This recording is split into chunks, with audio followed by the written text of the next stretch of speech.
Hi there, I'm Ross Basil. You may remember me from such shows as My Life with Baseball Cards Episode 1 and My Life with Baseball Cards Episode 7. So it's 2021, and last year was 2020, oddly enough.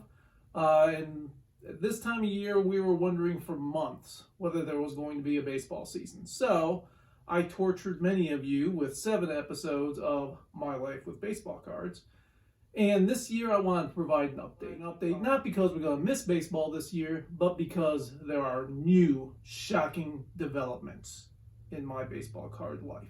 So, let's do a quick review. Last year, in episode 1, talked about the beginning, my obsession with the year of 1971, which was my first year collecting baseball cards when I was 7. The introduction of my arch enemy, Dave Hebier. You may review the episode if you like to find out these riveting stories in more detail. Then later I talked about the 1989 Upper Deck set. So, Upper Deck. Here's an Upper Deck card. See it? There it is, Upper Deck card. So it really changed the game. Up until then, the only real major producer of cards for decades was Topps. And for a contrast, here's a 1988, the year before, Topps card. Now this is Nolan Ryan. He's a pretty big deal, and it's an okay card. It's an okay picture, but that's what Topps looked like in '88.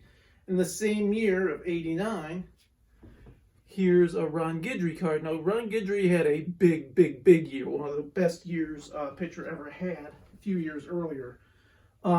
Anyway, I just show you those cards to show you the contrasts. But if you look at the Nolan Ryan card from '88, you'll see that the cardboard's kind of you look at real closely at the glare, you'll see it's actually a little bubbly around his face.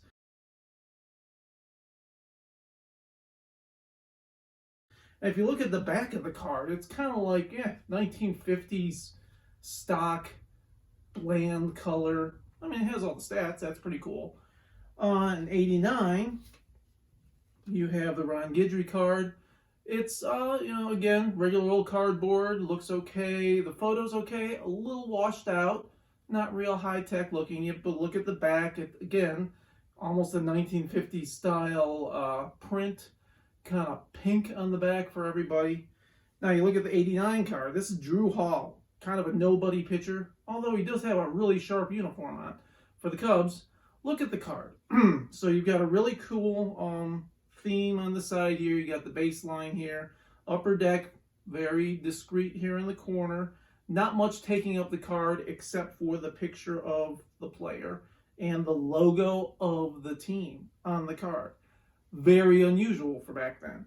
And then when you look at the back of the card, is it 1950s print or something like that? No, it's a pretty cool shot of, again, this nobody pitcher, and sorry, Drew, if you're watching, but it's just another very clear, sharp picture, much clearer than Topps. Anyway, they just upped the game. That's all I wanted to say with that. Even as far as the set, so here's the factory set of Topps. That's after 1988's factory set. How's that for some attractive packaging, huh? Nice brown box. Little grocery store label that says 1988 on it. To this, now this is beat up, that's my fault, but still the print looks like, something you'd find at a True Value hardware store with screws in it or something. And then here's Upper Deck. First year they did it. Nice printing. This has been through a life as well, and it's not all that beat up. You can see a little wear and tear, but it's a pretty sharp looking box still for their first set. They didn't get worse, I'll tell you that. So, 80s Upper Deck changed the game. Then, again, reviewing. You've seen this all before if you saw all the episodes. But in the 90s, because of this upping of the game, a bunch of people got in the pool and said, yes, we're going to up the game too. And there was a glut of baseball cards, and the value of baseball cards just went down. They're almost useless, even though they're so much better, so much sharper, so much better produced. they're almost worthless, which is a shame. So I left off my whole series from last year with some questions. Sort of like the Stephen Wright line, you can't have everything, where would you put it? It's hard to just, if someone wants to see my cards, you can't just look at this gigantic pile of cards. So how do you organize them? So there's two main challenges of how to curate moving forward. There's the question of, if cards are worthless now, why should I get them? And again, it's about the fun and not about the money, but it's not all that exciting to have a worthless card. It's a little disheartening. And then second, how do I get all the players that I really am interested in as part of the curation? Those were two of the outstanding questions from last year. So let's talk about the worthless, quote, worthless cards first. So Topps regained an exclusive license with Major League Baseball in 2009. And what that exactly meant was they were the only company allowed to have a team's logo added to the card. So most of the players, Upper Deck included, in the market were flushed out. Now, technically, there are still a couple companies that are producing Major League Baseball cards, but the problem is, if there's a logo showing, like on a baseball hat, on the uniform, anything, if there's a licensed logo showing on the picture, they have to airbrush it out. And then, for the most part, it just makes it an ugly card. It's really obvious. So Topps really is the only player in the market here. So you would think that's good. Hey, Topps can make it more scarce, can really control it. So there's pluses and minuses to that. The minus is, now that all these companies are out of the market, and it was confusing in the 90s because there were all these, you had Leaf, you had Bowman, you had Upper Deck, you had all kinds of companies out there. Now there's only one. Should be simpler, right? Well, in 2020, there were approximately 60 different sets that Topps produced.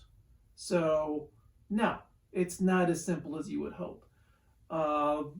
Part or most of those, on the plus side, do have limited copies of the cards, serial numbered. So that's pretty cool. So it's not less confusing, unfortunately, but you have different strata of premiumness of the cards available to you.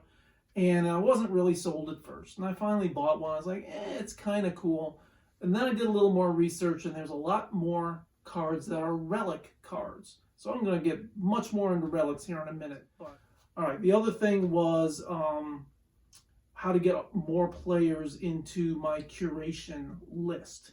So, have a few updates for you there. I, personally, have added 2 players to the 500 Home Run Club, in a way. So if you remember, or if you look at the 500 Home Run list, you will see a certain number of players on the 500 Home Run list. 2 players are left out that should be there, and here's why.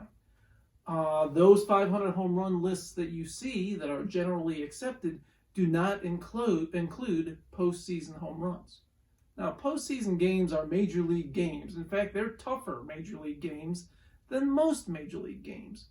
So if you include postseason home runs, both Lou Gehrig and Fred McGriff would be added to the 500 Home Run Club. So, hey, I've got 2 more members of the 500 Home Run Club that I wanted to be in my curation, and boom, they're there already.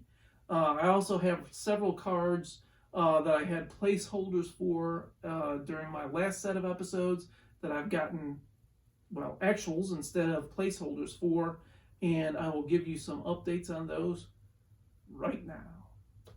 So one of the big things about the placeholder placements is going back to the theory of it's a challenge to get some of these cards.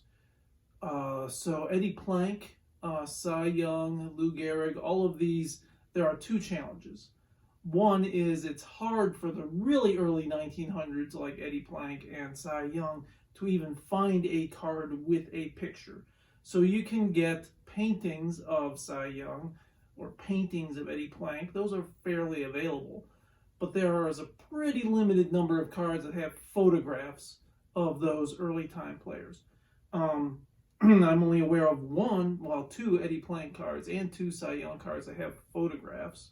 One of them is in a set that's really, really rare, and the cheap cards are at least $5,000, if not more than I'm willing to spend.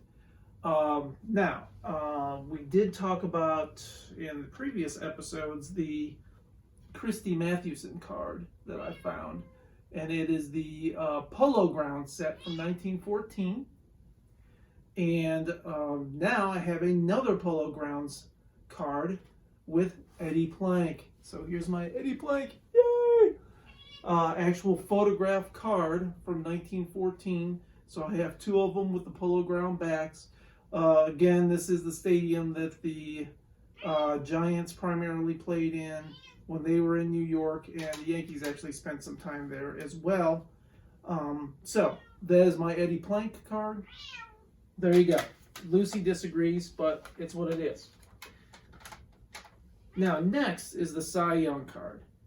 So before I mentioned the Honus Wagner card and the Ty Cobb card that I had. These are in a set called the Tom Barker set, which is basically a card game you could play related to baseball. So there's a whole bunch of Tom Barker cards I have now, which are pretty neat. They're from 1913. So since the last showing, I definitely got one and maybe two of these. So I have Ty Cobb, I have Honus Wagner, I have Napoleon Lajoie. So there's that one in case I hadn't shown that before. And then I did a small amount of cheating. So again, the Cy Young card that's in the, I think it's called the Play Ball set from 1904. Really expensive. I'm not buying that one. And then most other Cy Young cards are paintings, which I'm not into. Now you can, this is similar to a new card. You can draw a picture of somebody, make it a stick figure, and say, hey, it's Cy Young. Here's a rare card. Doesn't make me excited about it. The modern card, there's some one of one. It's the only one. They're not stick figures. They're nice pictures of them, but it's like, okay, great. It's one of one. Why is that a valuable thing to me? Anyway, longer story to get to the Cy Young card. This was really hard for me to find, but this is the Cy Young 1913 Tom Barker card. Here's why it's cheating a little bit. Cy Young's career actually ended in 1911. So he was in the set, he was that respected, and I'm just going to give myself a pass on this one because I don't want to spend over $5,000 on a Cy Young card. Alright, then last but not least, from my additions to the 500 Home Run Club, if you remember, I do have a Babe Ruth card, which I like. It's an R316 Cashin Publications from 1929. I did have a Lou Gehrig card I mentioned before. Here is another Lou Gehrig card. So I'm going to sell my other Lou Gehrig card to make up for the cost of this. But they're twinsies now. So I have Ruth and Gehrig from the same set, same year. So I think that's pretty cool. And this is just a really cool picture of Lou Gehrig.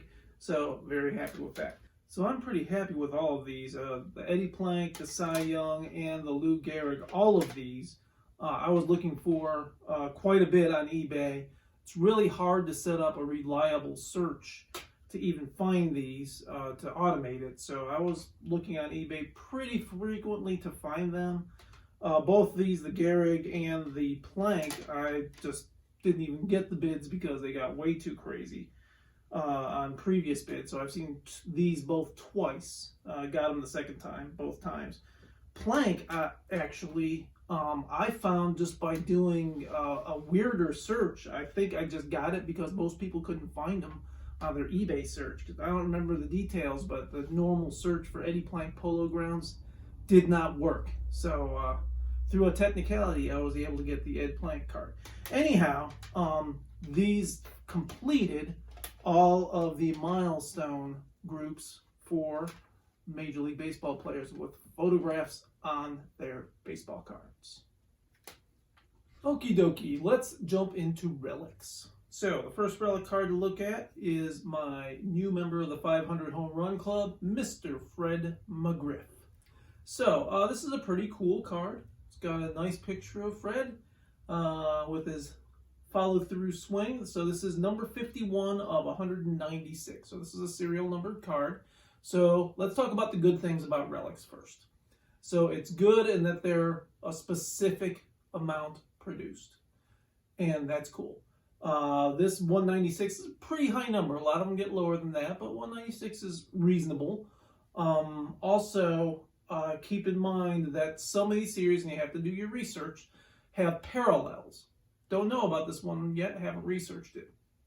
But a lot of the triple threads, which is what I mostly got, they have the card, which is maybe number 5 out of 25, which sounds really cool. But then there's a parallel with a purple background that might be a set of 10, and then a gold background that's a set of 5. So you have the 25 and the 10 and the 5. In any case, it's still less than 100. So it's a limited number. It's just not as limited as it may be implying, but limited is limited, so it's good. Anyway, good stuff. Fred McGriff, limited edition. I like it. And it's a little white jersey there. So the first limited card that I got was this Diamond Icons. To this point, it's the only Diamond Icons card that I have, but Tom Glavine. Pretty cool. Most of the Diamond Icons are autographs rather than relics. It's really cool if you get both an autograph and a relic. Of course, those are more expensive. So anyway, this is number 5 out of 25. So the general approach, reviewing a little bit, before 1950, it's kind of fun to do some research, find a card of that player from before 1950 that's a photograph and of a cool company. So exhibits is kind of the standard. Some of those are really pricey. Then, you know, the Polo Grounds and the Tom Barker cards that I referred to earlier would be some of the earlier than 1950. Some 50 to 1980 Topps card, you're good, solid, especially up through about 73. There are rare cards, so that's good. From 73 on, or certainly from 1980 on, the cards are less cool, less rare. So that is where I'm going to target for players whose career started in the 80s or certainly the 90s to have the relic cards or autograph cards, limited edition cards. So anyway, pretty cool stuff. I like the autograph. It's pretty neat. The relics are kind of cool. So far, my favorite relic card is this Sammy Sosa card. So there is some artistry to the relics as well. So this is 136 of 150. And what's cool is there's actually 3 relics on this card. So there's a piece of bat here. No cork that I can tell. Piece of bat. There's a piece of the pinstriped uniform. And then there's a piece of either the jersey or the uniform pant as well. So anyway, it's pretty cool. You can feel, you know, this is just a very temporary case. You can feel them. Pretty cool stuff. The artistry is, I've seen other cards like this, and it's like a gray jersey or, you know, pretty boring artifacts. I like this better than other Sammy Sosa cards of the same, you know, quote, same card. So there's some artistry, some variance to it. So fun stuff. Let's see what's next. Tony Gwynn. I like this. So again, uniform relic, and you got the pinstripe on there. That's pretty neat. Steve Carlton. Now he did go back to the 70s. You can get a valuable card of him. I enjoy this card for one main reason. So you've got 3 different artifacts here. The blue, the powder blues. So this was a thing in the 70s. I read about this last year, I think. In the early 70s, there were a lot of teams that had these powder blue uniforms. And what it turns out is it was the early days of national broadcasts on color TV of baseball. and they felt the blue uniforms popped. Maybe true, maybe not. Anyway, I always thought, I don't know that the powder blues are my favorite uniforms, but it's pretty neat. I remember the powder blue Philly uniforms quite a bit. Some of the championship years, NLCS years were the powder blue, so it's kind of neat to have a powder blue uniform relic of Steve Carlton. So that's kind of the fun stuff about the relics. Let's go with some of the less fun stuff about the relics. So here's my Ichiro relic card. I really like it. The back of the card tells me, is it statistics or anything? No. The back of the card says, you have just received a Topps Certified Tier 1 Legends relic card. So the card tells me that I just received this card. That's a waste of cardboard right there. Now, a lot of the relic cards also have just some interesting facts about the player. At least throw that on there. You don't need the card to tell me I just received the card. I'm pretty sure I know that already. A little frustrating. The other bad thing about the relics cards that I'm a little frustrated about, but I'll get over it, is let's look at the 95 Upper Deck set. This was kind of, to me, this was kind of the pinnacle of the 95 or of the 90s photography wise. I mean, this is just a clean, possibly the cleanest baseball set with this great photography, great action photos, fantastic shots, good, clean photography. Guy climbing the wall here. On the relic cards, a lot of times you have this green screen almost photo of the player. It's a little disappointing. I know you need some room for the relic, but yeah, there should be some room for some good photography and for something useful on the back of the card other than you just received this card. Duh. So there you go. There's the update on the relics and how I'm going to use them. Now, last but not least, there's still one outstanding question. I'm not going to go with some of the Triple Crown ideas I talked about last year, but I still have the challenge of how to get some premium players into the curation.